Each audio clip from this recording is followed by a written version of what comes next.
Hello everybody, namaskaram to all the beautiful people out there. Hope you guys are doing amazingly well. Welcome back to another lesson of English with Ashish. And guys, in this lesson, we are going to master present perfect tense. We are going to learn everything about this tense. It's one of the most used tenses we have in English, and a lot of people use it incorrectly as well. So today we are going to learn all the different usages of this tense, and we'll look at some common mistakes as well.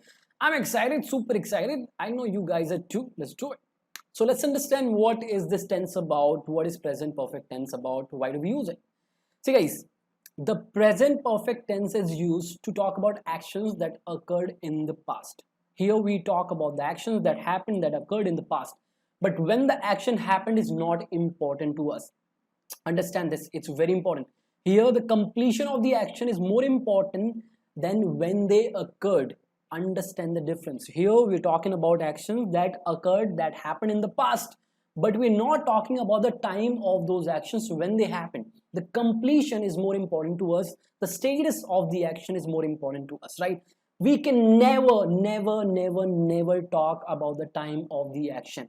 You cannot do that in present perfect tense. I've seen a lot of students make this mistake. Never talk about the time here, guys. Present perfect tense is used to talk about actions happened in the past, right?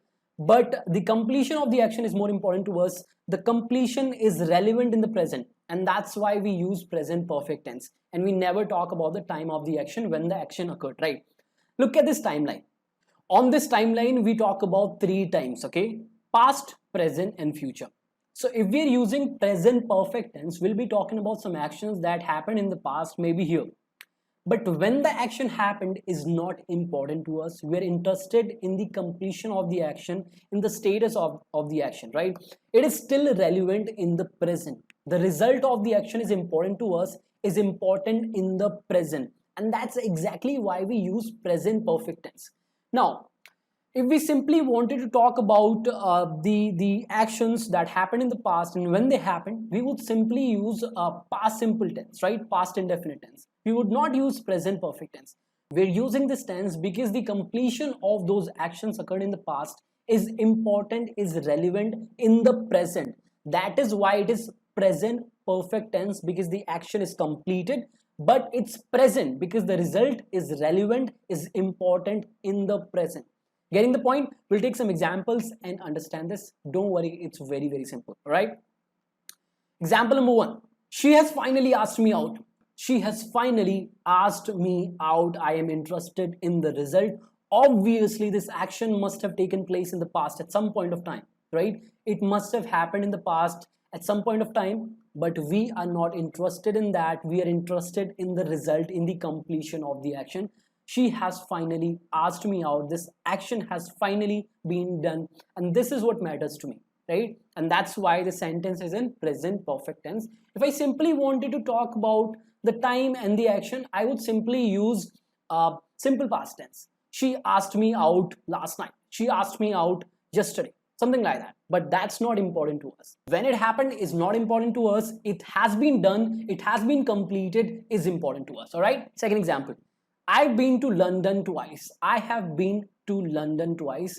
Been means visited. I have been to London twice. I have the experience of visiting London twice. When it happened is not important. I'm just talking about my experience. Maybe you want to know that, right? So I'm just sharing my experience, my traveling experiences. When it happened, not important. John has eaten raw fish. John has eaten raw fish.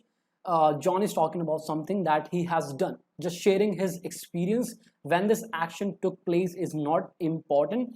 The result of the action is important to us, is relevant in the present. Somebody wants to know what John has done, maybe the weirdest thing John has done, and John is talking about eating raw fish. Getting the point?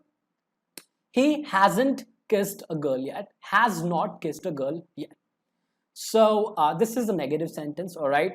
He hasn't done something which is kissed a girl yet. The result, the completion, the status of the action is more important to us, right? And that's why we're using present perfect tense. It has not been done yet, okay? Why have you come here?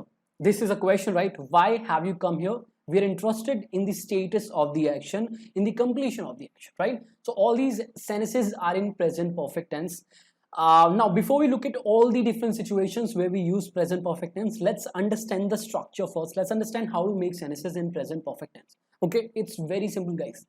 So in positive sentences, affirmative sentences, this is the structure. First comes the subject, then the auxiliary verb has or have, followed by the past participle V3, followed by the object or modifier. Now, has is used with a singular subject like he, she, it, and all the singular noun names, and have is used with a plural subject like I. I is actually not a plural subject, but yeah, we use have with I, you, we, they, and all the plural noun names like children, schools, teachers, dancers, friends, people, family, right? In negative sentences, all that we do is we just use not after has or have. Subject followed by has, have, followed by not, followed by V3, followed by object or modifier. Okay? And in interrogative sentences, the helping verb comes in the beginning of the sentence and everything remains the same. Has, have, followed by the subject, followed by a V3, followed by object or modifier. In interrogative negative sentences, we just add not after the subject. Alright? Look at these examples. Positive. John has eaten raw fish. This is a positive sentence, affirmative sentence. John's subject has a helping verb, singular, because John is a singular subject. Eaten, V3, past participle, raw feet is the object, obviously, right? John has eaten raw fish. He has eaten raw fish. She has eaten raw fish. Max has eaten raw fish. Something like that, right? We use a singular subject with has. I have eaten raw fish. With I we use have. I have eaten raw fish. You have eaten raw fish. They have eaten raw fish, right? My students have eaten raw fish. My people have eaten raw fish. Something like that. With a plural subject, we use have. He has not kissed a girl yet. Hasn't, has not is contracted to hasn't. Okay. He has not kissed a girl yet. Negative. Why have you come here? Why have you come here? Interrogative sentences. So that's how we form sentences in present perfect tense. I hope it is clear. Very simple it is. Now let's understand. Now let's look at all the situations where we use present perfect tense. Situation number 1. We use present perfect tense to talk about the status or the completion of an action that somebody is interested in. Understand it carefully. If somebody is interested in the completion or the status of an action, we use present perfect tense to talk about that action. All right? Look at these examples. I have completed my project. When it happened, not important. Somebody wants to know the status of the action. Are you still working on it? Done? What is that? I have completed my project. It's been done. Okay. Ronnie has left college. Ronnie has left college. The action of studying college is over, right? It's been finished. Somebody wants to know whether Ronnie is still doing college or not. I'm talking about it, right? Ronnie has left college. The action is over. This is the status of the action. The action has been completed. The food has been prepared. The food has been prepared. This sentence, guys, is in passive voice because obviously the food is not going to prepare itself. Somebody else must have done it. But we are interested in the status of the action, right? We are waiting for the food and we want to know whether it's been done or not, whether it's been prepared or not. So the food has been prepared. Fourth example, I finally asked her to move on with me. I have finally asked her to move on with me. This is the status of the action. Somebody is interested in it. Somebody wants to know, is she coming with you now? When are you going to ask her? It finally happened. I have finally asked her to move on with me. Okay, that's situation number 1. When you talk about the status or the completion of an action that somebody is interested in, right? Situation number 2. We use present perfect tense to talk about actions completed in the near past, completed in the near past, just near to the present, right? And we use words such as just and recently. Okay, look at these examples. She has just finished the work. This action has been finished and it finished just now, right? Very close to the present. This action has recently been done. She had just finished the work. And just as an adverb is used just before the main verb, right? She had just finished the work. I have recently watched this movie. I have recently watched this movie. This action has been done recently, okay? Very close to the present. Happened in the past, but that time in the past is very close to the present. Okay, Max has just moved out of this place. Max has just moved out of the place. All right. So again, we're using just to talk about an action that happened in the past, but that time is very close to the present. Okay. And just is telling us that. Okay. It's very close to the present. And I told you just is always used before, right before the main verb. Okay. That's situation number 2. Let's talk about situation number 3 to talk about life experiences. It's a very common usage of present perfect tense. Whenever you want to talk about your life experiences, good or bad, use present perfect tense to talk about it. Simple. Look at these examples, you'll understand. My father has been to more than 20 countries. My father has been means visited more than 20 countries, right? Talking about his experience. I have worked with some NGOs. Again, I'm talking about something that I've done in my life. I am sharing my experience. I have worked with some NGOs. Remember, when you talk about your work's experience in your resume, which tense do you use? You use present perfect tense. Look at your resume, okay, after this video. I haven't kissed a girl. I have not is contracted to haven't. I haven't kissed a girl. Again, I'm sharing something that I haven't done. It's my experience, my life experience. I have not kissed a girl, and it's something I'm very proud of. Actually not. All right. So talk about the 4th example. Rohit has dated a married woman. This is something he has done. This is his experience. Rohit has done something. What is that? Dated a married woman. Okay, so here we just talk about our life experiences, good or bad, whatever it is. Okay. 4th, to talk about achievements, accomplishments in failures, right? Whenever you talk about your achievements, your accomplishments, and even failures, use present perfect tense and talk about it, right? Because when those things happen is not important. You just want to talk about them. The result is important then when they happen. Okay, look at these examples. I have won a gold medal in a quiz competition. Again, I'm talking about something that I've achieved, that I have done, that I am very proud of. I have won a gold medal in a quiz competition. He has stopped a robbery single-handedly. This is what he has done, and he is very proud of this action. According to him, this is an achievement, right? So he's using present perfect tense to talk about his achievement. My father has met the president 4 times. My father has met the president 4 times, right? He's talking about his experience, and this is an achievement to my father. And since it's an achievement, we are going to use present perfect tense to talk about it. Simple. All right. Point number 5, to talk about actions that started in the past and still in the present are going on. Yes, we can use present perfect tense to talk about actions that started in the past but still in the present are going on. Look at these examples.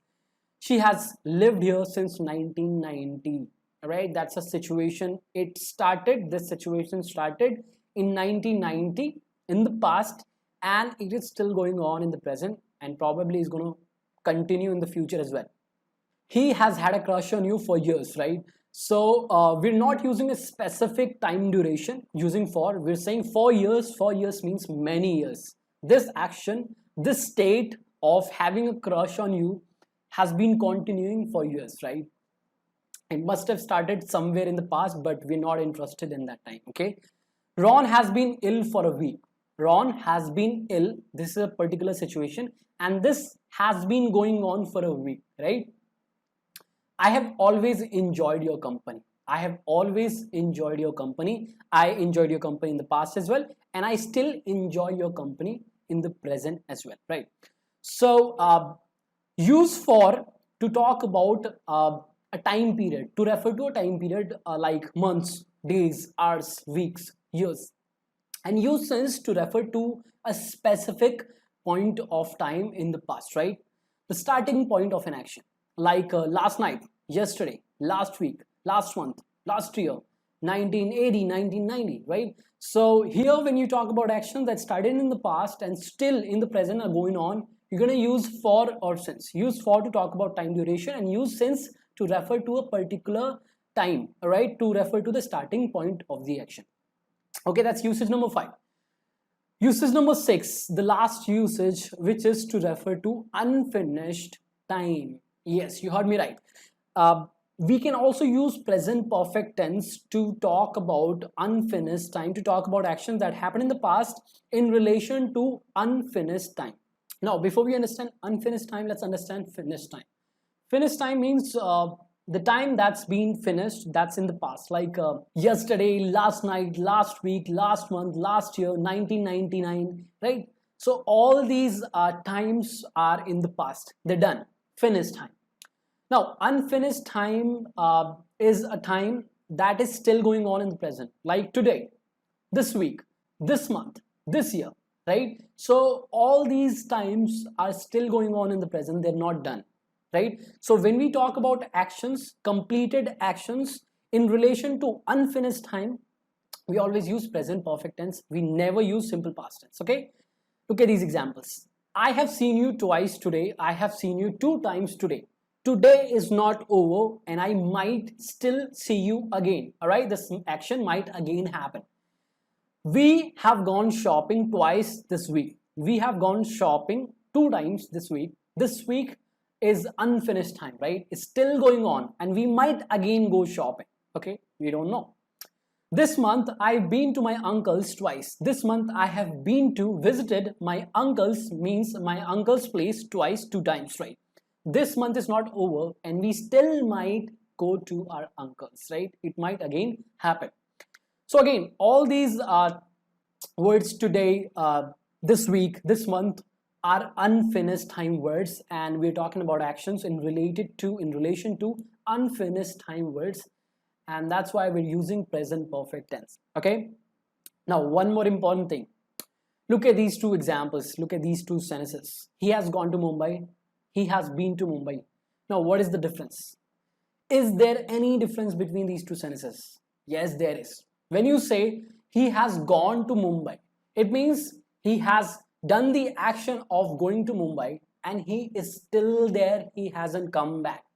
But when you say been basically means visited, okay? And it talks about the experience of visiting Mumbai. It means he has visited Mumbai. He's talking about his experience. He's not there in Mumbai right now. He must have gone there at some point of time in the past and he must have come back as well. He's just talking about his experience of visiting Mumbai, right? So this is the difference between gone and been. A lot of people make mistakes here.